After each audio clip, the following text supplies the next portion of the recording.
Hi everybody, in this video I'm going to sculpt Caduceus from Critical Role. If you don't know about Critical Role, it's a show where a bunch of nerdiest voice actors sit around and play Dungeons and Dragons. And it's a show that I really enjoyed. And there's this character, one of the main cast is Caduceus. And yeah, I saw some fan art of the character during the breaks. And I really liked the quality of all the fan art in general. But this one particularly stood out for me, and since the show is all about just talking and playing everything in your mind, I wanted to do something visual.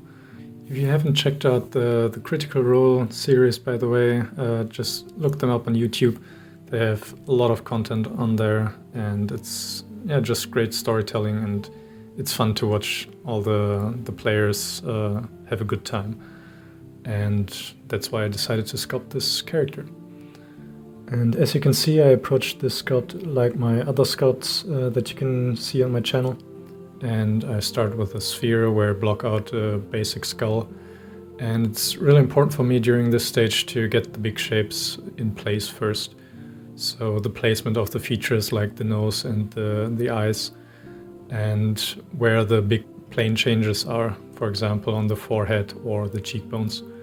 And this way I'm way more confident in the later stages to detail the sculpt, since I know that I don't have to rework the bigger shapes that might remove the details that I already sculpted. So it's building it from the ground up, like you would construct a drawing with simple shapes when you draw a character or an object on paper.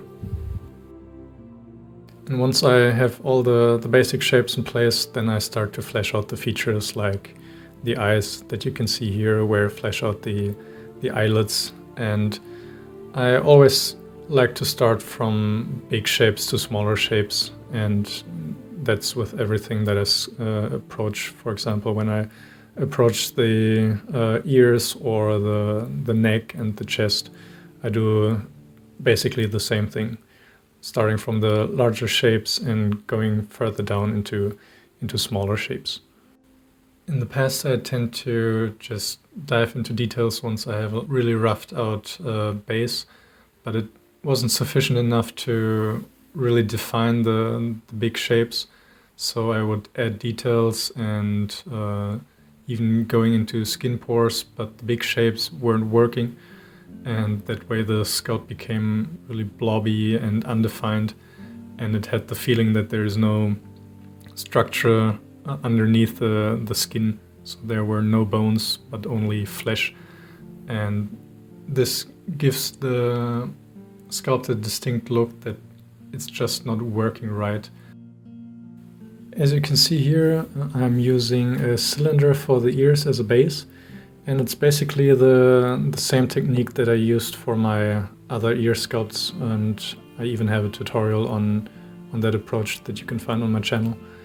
And yeah, what I like about that is that you basically sculpt the main shapes first before you worry about the thickness and the volume. So it's basically a folded up two-dimensional piece of paper, and where I draw the outlines of the ear, and then I cut that shape out and refine it a bit.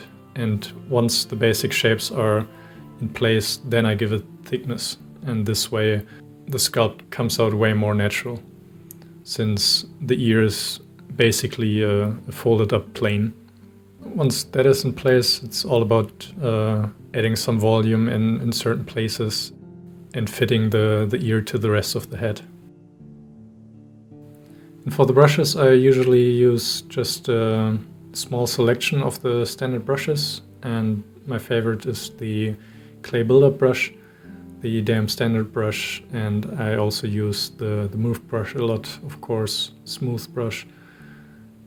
And yeah, then it's sometimes inflate. For example, for the ears I use that, but most of the things I get done with the clay buildup brush. Yeah, and then the standard brush is really powerful as well, but it's basically just adding volume to already existing shapes and details. Yeah, it's a small number of brushes actually that you need to get most of the sculpt done.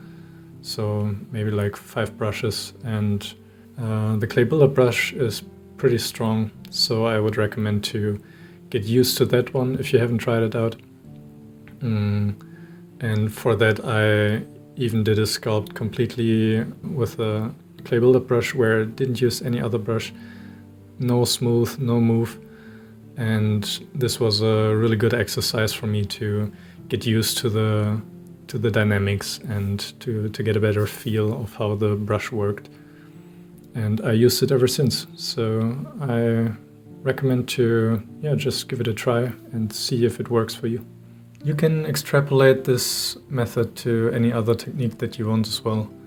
For example, if you want to learn how to do Z modeling with the Z modeler brush, then give yourself a project where you do just that, like for example a mech or a robot that you have to model with only that brush. And this way, by limiting yourself to a certain thing that you want to learn, you really get good at it really fast. So structure your projects or aim the projects at the things that you want to learn. And if you want to learn anatomy, for example, then sculpt a zombie where you have to get defined muscles, and this way you can make the exercises more fun. As you can see with the cloth, I follow a similar approach as with the ear. So I wrapped a large object around the character and fitted it to the character. And then I drew the outlines of the shape that I wanted and cut that one out. And once I had the cloth in place where I liked it, I then gave it thickness and added more detail. So this way it's a faster approach for me. What you could do instead, if you're more comfortable with that, is to jump into another software like Blender or Maya and import the sculpt that you already did, and then polymodel the cloth and accessory around the model with traditional modeling. So in this case you would have to switch the program, but for some things it's a lot faster to be able to use proper modeling tools like extruding and inserting edge loops, and have the control over the individual vertices to block out basic shapes for that. And sometimes I do that as well, and then I just import back the models that I created. And here for the beard and the eyebrows, I duplicated the head mesh and inflated it inwards a little bit, so it's set inside the original head sculpt.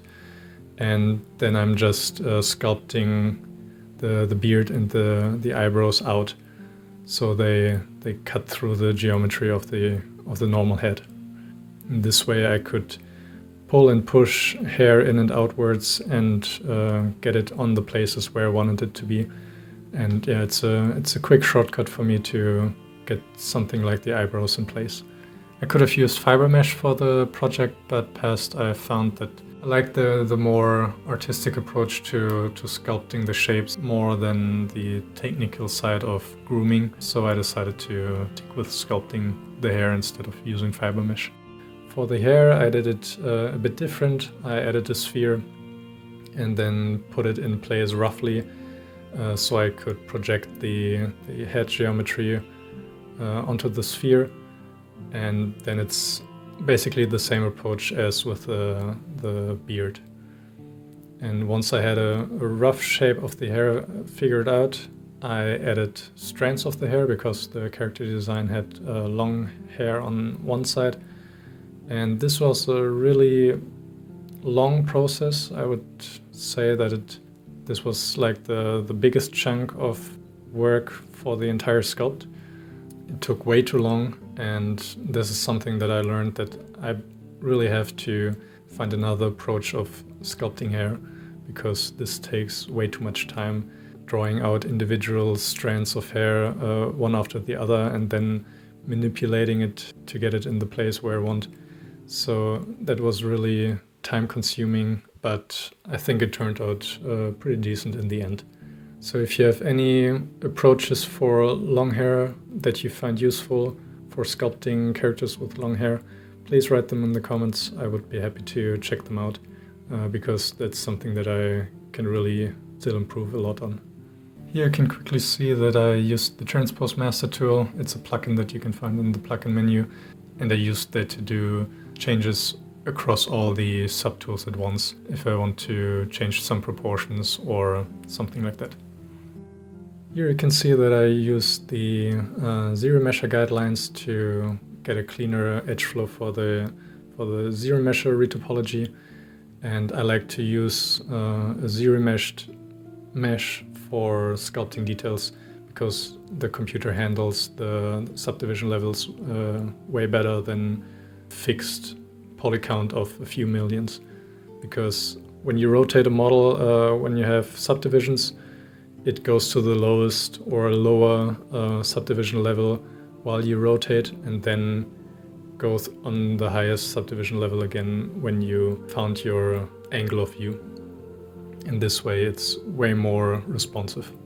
But for that you have to have subdivision levels, and that's why I use zero measure to get a low poly model that I can project the details that are already sculpted. For the skin details I used alpha that I made a while ago by hand. It's a really easy process that you can do yourself as well. Then I stamped it all over the face in the directions that I felt were reasonable. And then I added wrinkles with the damn standard brush. And I added some imperfections just to break up the symmetry and give the character a more organic look, like small dimples. And when it comes to detailing, it's a matter of where you want to focus your details. And for me it's always the eyes where I want to emphasize the wrinkles and details, because that's the focus of the model. And you can use alphas or do everything by hand, whatever approach works for you. And I would recommend to use the layers to organize your approach a bit better. For the Polypaint I used grayish, yellowish base color that I sprayed the whole model with. And for the veins I just stamped on a veiny alpha map that you can find in the default alphas in the lightbox that I went over the whole character. Once I have like a subdermal layer, and this like the underlying skin layers under the surface, then I go over the model layer by layer, adding more and more color and defining color areas. For example, a bit more red around the cheeks, a bit more yellow on the forehead. So wherever there's more bony flesh, like on the forehead or the bridge of the nose, there I go more into yellow, and where there's more blood vessels showing through, I use a more reddish color. And when I layer the colors of the skin, I like to use the color spray option in the standard brush, and this gives the color a little bit of variance in hue, and this way it breaks up the clean digital texturing that I would get if I would just use a plain color to go over it. I keep the effect subtle so that it doesn't get like a fancy texture that is all over the place. And soon you will see the final result, and for that I took the model into Maya and rendered it with Arnold and added a skin shader and stuff like that. It's basically the same approach for rendering that I showed in a tutorial of mine about clay renders, how I do my clay renders that you can find on my channel. I exported the texture maps from ZBrush and imported them into the skin shader. Then I did an overpaint of the final rendering and adjusted some sliders, and especially added some hair strands to break up the clean tubes that I added for the hair. And I think that added a lot to the character, as well as proper eye reflections and the glossiness around the eyes and the eyelids. That improved the image a lot, so I think I will do that for future renderings as well.